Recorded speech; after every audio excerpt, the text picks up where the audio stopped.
Koco Benggolo, tolong ceritakan, ada kejadian apa sebenarnya sehingga laut menggelora dan keraton bergetar? Mohon maaf, Kanjeng Ratu. Ada berita buruk tentang Laut Jawa. Laut Jawa sedang bergolak. Laut Jawa bergolak? Ceritakan dengan jelas, Koco Benggolo. Apa yang terjadi di sana?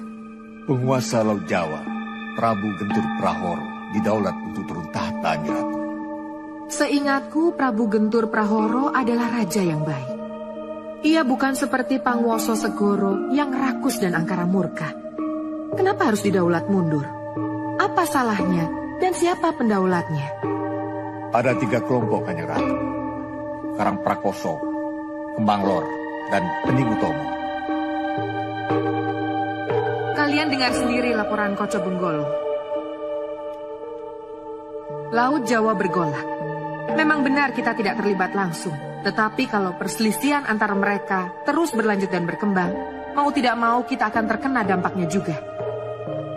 Bala tentara Laut Kidul sanggup dikirim untuk menjadi penjaga perdamaian, Kanjeng Ratu? Tidak. Kita tidak akan mengirim bala tentara dengan alasan menjaga perdamaian. Jadi, apa yang harus kami lakukan, Nyi Ratu?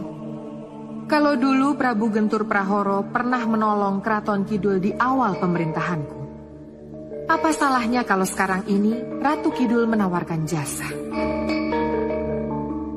Cundomani? Di selatan, Laut Kidul sedang mengalami guncangan hebat.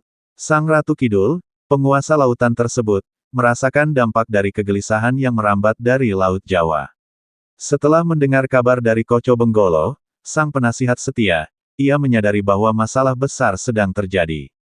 Laut Jawa bergolak karena Prabu Gentur Prahoro, penguasa Laut Jawa, ditantang untuk mundur dari tahtanya oleh 3 kelompok besar yang berambisi menggulingkannya. Dalam kegentingan ini, Ratu Kidul memutuskan untuk mengambil langkah. Ia mengirimkan pesan kepada Senopati Kondomanik, agar berbicara dengan Prabu Gentur dan membujuknya untuk mempertahankan kedudukannya. Jika masalah ini tidak segera diatasi, getaran dari Laut Jawa akan merambat dan mengancam kestabilan Laut Kidul. Dan Matek Pandito. Tapi Kakang tidak punya calon pengganti yang baik. Baik dari kelompok Karang Prakoso, Kembang Lor, ataupun Pending Utomo. Bagaimanapun, Kakang Prabu pasti bisa memilih 1 dari 3 calon terbaik. Iya, tapi harus dengan suatu pertandingan nih. Kalau terpaksa, apa boleh buat? Kami setuju. Kurang ajar. Rupanya kalian menguping pembicaraanku. Lebih baik cepat selenggarakan pertandingan. Benar, benar. Daripada kami akan menggoyah kedudukanmu. Ya, lakukan segera. Ya.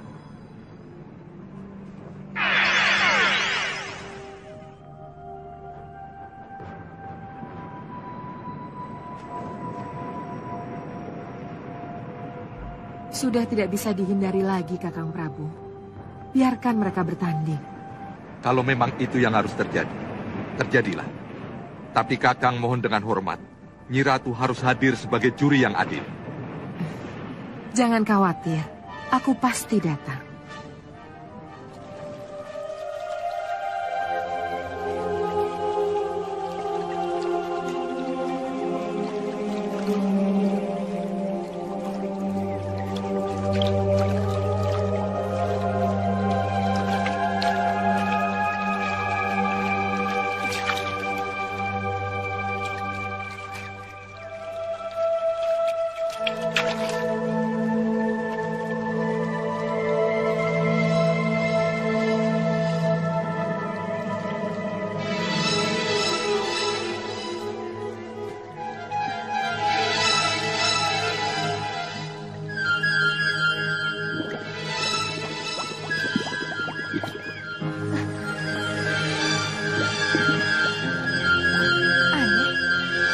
Ada apa ya?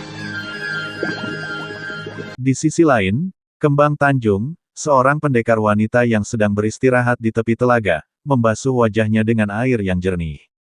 Saat ia duduk di atas batu, permukaan air tiba-tiba beriak, dan gurunya muncul dari dalam bayangan telaga. Sang guru mengingatkannya tentang misi penting yang harus diselesaikan, yakni membalaskan dendam atas kematian ayahnya, yang dibunuh oleh Cokro Nanggolo, seorang tumenggung dalam lingkaran kekuasaan Kerajaan Mataram. Tersulut oleh peringatan gurunya, Kembang Tanjung bergegas melanjutkan perjalanan untuk menuntaskan dendamnya. Kapan kamu sampai? Tidak hanya sekedar mengerti yang harus kamu pegang, cepat bergerak dan melanjutkan perjalanan. Itu yang aku inginkan. Jadi sekarang kamu tinggalkan tempat ini, dan kamu jangan sampai tergoda oleh keinginan untuk istirahat. Cepat pergi. Baik, Guru. Saya akan segera berangkat.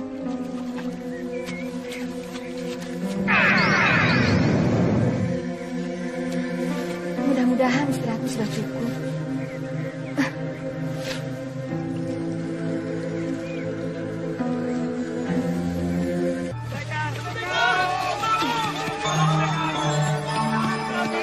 Tolong kami, pendekar.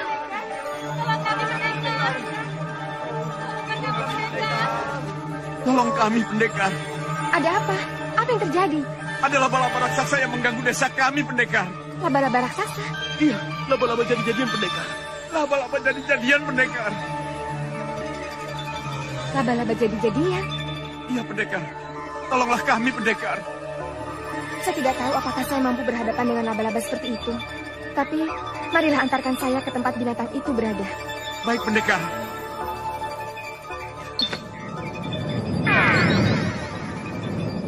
Hei, Kembang Tanjung, tunggu.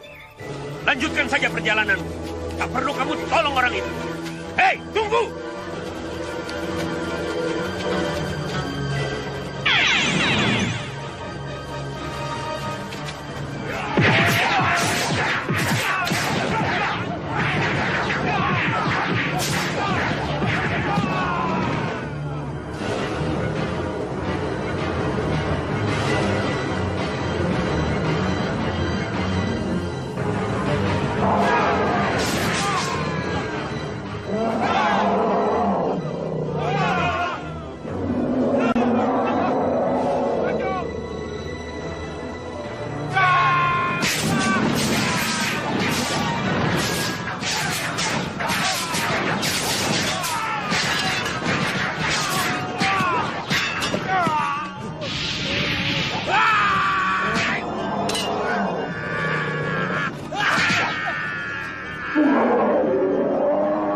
Itu binatangnya, pendekar.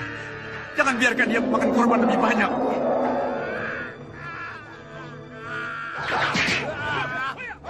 Doakan saya mampu melawannya. Saya akan mencoba.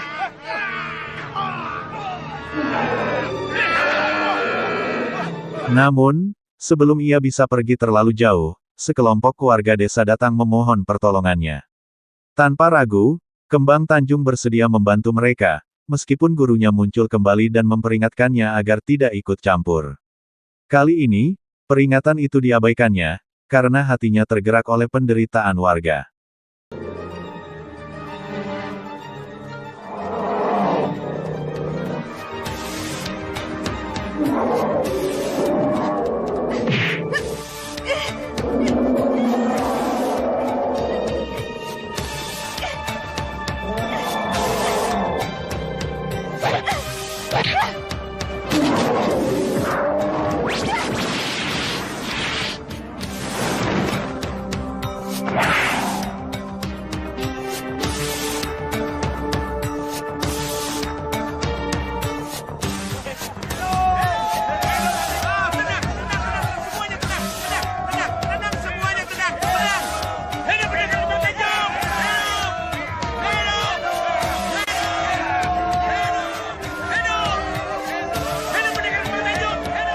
Ini sudah awal panen, Ki. Kenapa belum selesai juga? Tinggal sedikit lagi, Nyi. Kecuali masih harus ngelus, saya harus mencari batunya.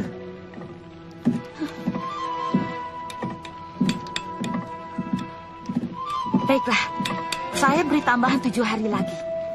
Tapi kalau masih belum selesai juga, Ki Sungging harus menanggung segala akibatnya.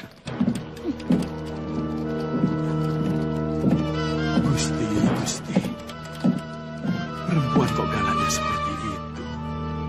Kurang ajar. Berani mempermainkan aku. Sepertinya harus aku sendiri yang datang untuk menghajar orang tua itu. Supaya tidak berani asal janji. Awas.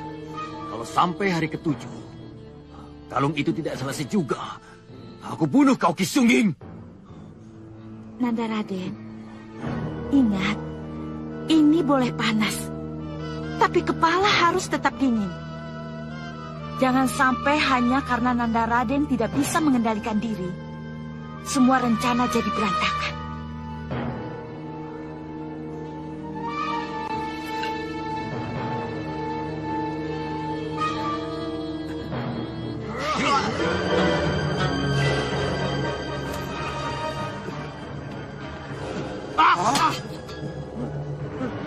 Raden membunuh.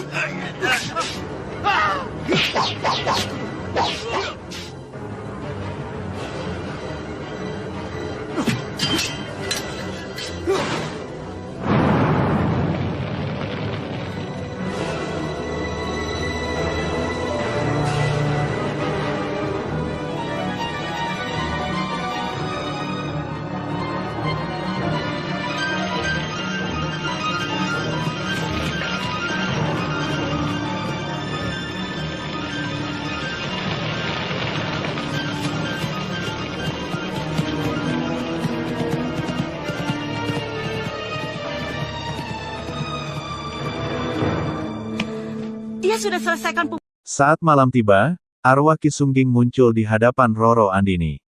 Dengan suara penuh dendam, ia bersumpah bahwa keadilan akan ditegakkan, dan Raden Sombo akan menerima balasan atas apa yang telah dilakukannya. Karma, katanya, akan menimpa siapa saja yang berbuat kejahatan.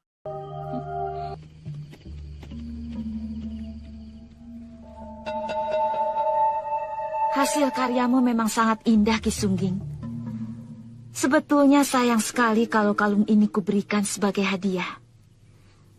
Tapi karena aku punya tujuan lain yang lebih besar dari sekedar hadiah. Apa boleh buat? Loro Andini. Hutang pati harus dibayar pati, Loro Andini. Dengar apa yang akan terjadi denganmu. Kau dan Raden Sombo anakmu akan mati karena kalung itu. Tidak. Apapun yang akan kalian lakukan dengan kalung itu, kelak kalung itu akan kembali pada kalian dan akan merenggut nyawa kalian. Tidak, itu tidak akan terjadi, Ki Sungging. Tidak akan pernah. Hutang pati harus dibayar pati, Loro Andini. Kalian tidak akan bisa mengelak. Camkan itu. Tidak. Camkan. Tidak. Itu tidak akan terjadi, Ki Sungging. Tidak. Ada apa, Bu? Ada apa dengan Ki Sungging? Tidak. Tidak ada apa-apa, Raden. Tapi Ibu menyebut nama Ki Sungging. Tadi saya mendengarnya dengan jelas, Bu. Tidak. Tidak ada apa-apa, Raden.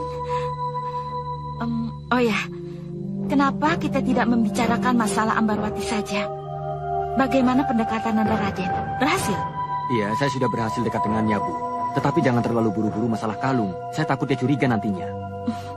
Ibu tahu, kita memang harus memilih waktu yang tepat untuk memberi hadiah.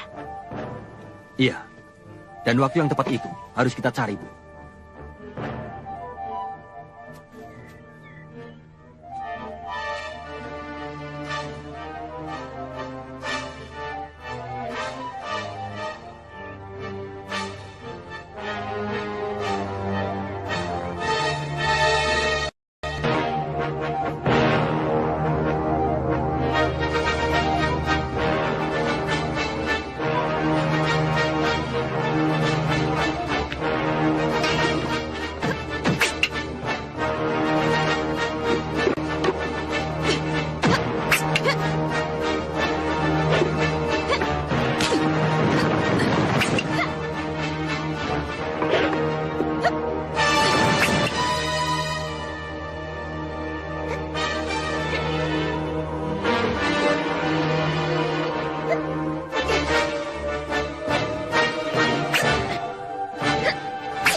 Bagus sekali, Dinda Amarwati.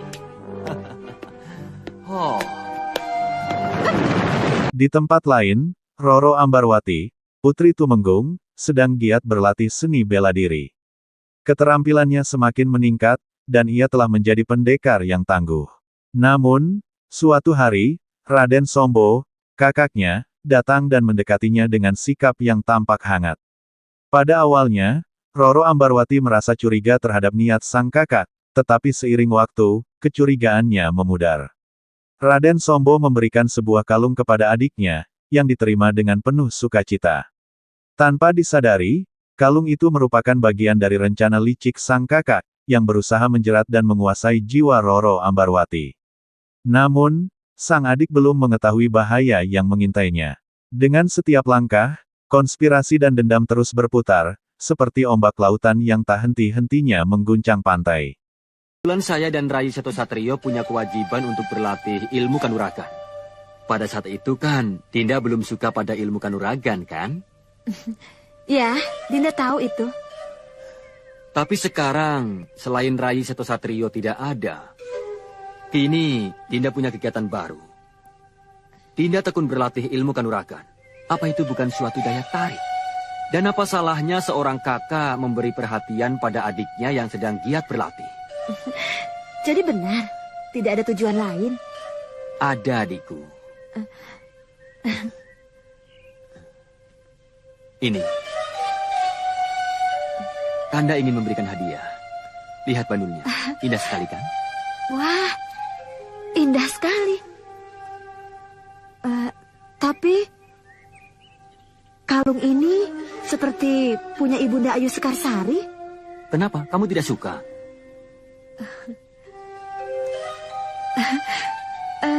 Tentu saja suka, Kanda. Tentu saja saya suka. Terima kasih, Kanda Sombo. Terima kasih.